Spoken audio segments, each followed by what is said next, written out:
ditambahkan itu benar-benar tersalur tepat sasaran. Dan yang terakhir mungkin terkait dengan ya, kondisi kita di wilayah timur Indonesia yang sampai saat ini masih banyak masyarakat menggunakan minyak tanah. Kami minta untuk di tengah kondisi ini kita di wilayah timur khusus untuk kuota minyak tanah mungkin lebih diperhatikan lagi. Mungkin itu saja tambahan dari saya. Terima kasih. Ya, baik, terima kasih. Kemudian dari PKB, setelah itu Mas Toto.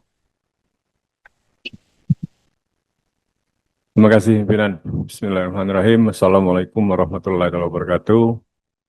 Yang saya hormati pimpinan dan anggota Komisi 12, kemudian saya hormati Dirjen Migas Jajaran, Kepala SKK Migas, BPH Migas, kemudian Komite BPH Migas.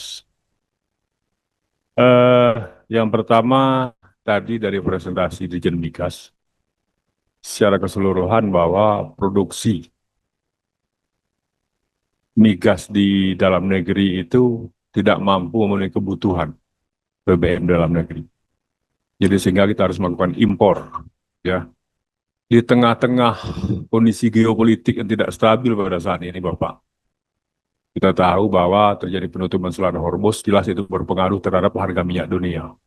Saya juga memberi apresiasi kepada Bapak Presiden kita, di tengah melonjaknya harga minyak dunia, tetapi harga BBM di dalam negeri tetap stabil, Pak. Kemudian saya ingin bertanya, Bapak. Kita tahu bahwa tahun 2025 yang lalu, Kementerian SDM menerbitkan Permen nomor 14 tahun 2025 untuk melegalkan sumur-sumur minyak rakyat itu, Bapak.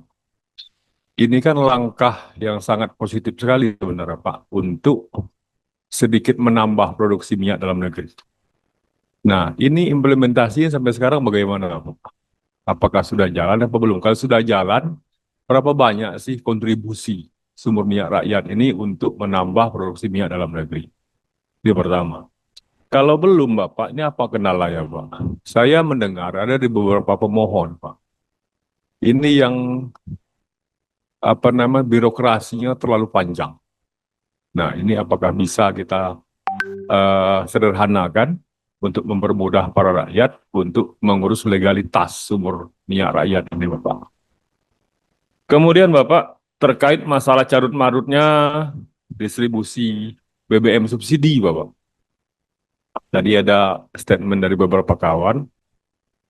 Saya juga pernah mengalami, Pak, dan ini saya tanyakan ke beberapa konsumen. Saya berpikir begini, Bapak, kadang-kadang di tempat saya itu kadang-kadang berhari-hari harus antri, Pak, untuk menunggu BBM subsidi itu, Bapak. Saya pikir, kenapa kamu ngantri berhari-hari? Harganya murah, Pak, dia bilang. Saya berpikir, Pak, ada juga 1-2, Pak, yang ngantri sudah 1 sampai 2 jam, akhirnya nggak tahan, akhirnya lebih memilih membeli Dexlite, Pak, kalau jenis solar, Pak. Daripada ngantri berhari-hari, dia bilang lebih baik kami membeli Dexlite. Nah, saya berpikir, Bapak, kalaulah seandainya mungkin harga BBM subsidi ini, ya, ini pendapat saya saja, Bapak.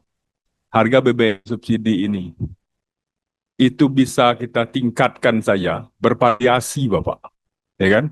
Sekarang kan untuk jenis solar, BBM subsidi kan kita jualkan di harga 6.800, Pak, ya.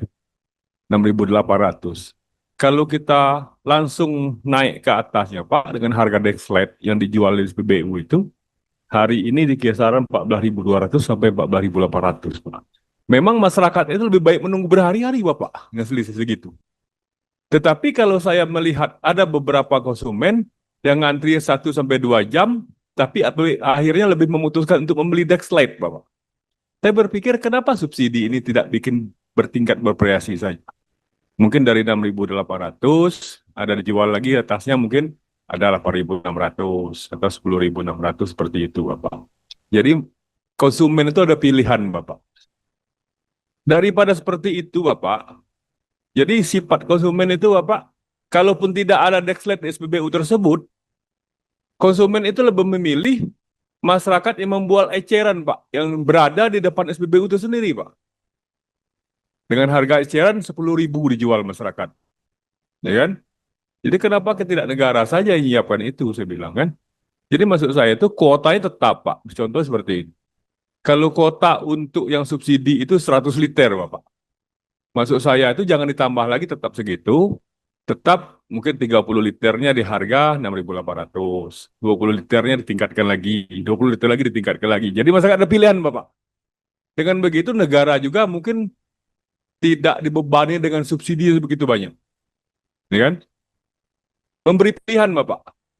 Karena begini, Pak. Setahu saya, kadang-kadang SOP suatu usaha, Bapak, itu kadang-kadang itu yang menyebabkan terjadinya kebocoran-kebocoran seperti itu, Pak. Tapi kalau SP sudah betul, ya kan, aturan-aturan mainnya sudah betul, dan ini langkah-langkah mitigasi untuk melakukan penyalahgunaan penjualan BBM subsidi ini, Pak.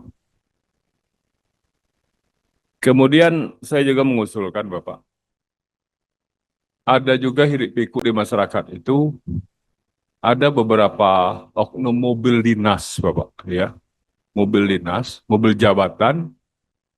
Itu kan di RKA-nya itu kan sudah jelas, Pak. Penggunaan BBM mobil dinas itu jelas BBM non subsidi. Tetapi masih ada beberapa oknum yang mengisi BBM mobil dinas, mobil jabatan itu pakai BBM subsidi, Pak. Nah, ini saya pikir ini perlu shock terapi, saya pikir, Pak. Shock terapi. Contoh kasus yang memang harus ditindak tegas, memberi pelajaran kepada pejabat-pejabat, oknum-oknum pejabat yang melakukan pengisian BBM subsidi, Bapak. Mungkin itu dari saya, Bapak. Terima kasih. Wallahul muwaffiq ila aqwamit thoriq. Wassalamualaikum warahmatullahi wabarakatuh. Ya, Mas Toto, silakan. Baik, terima kasih pimpinan. Assalamualaikum.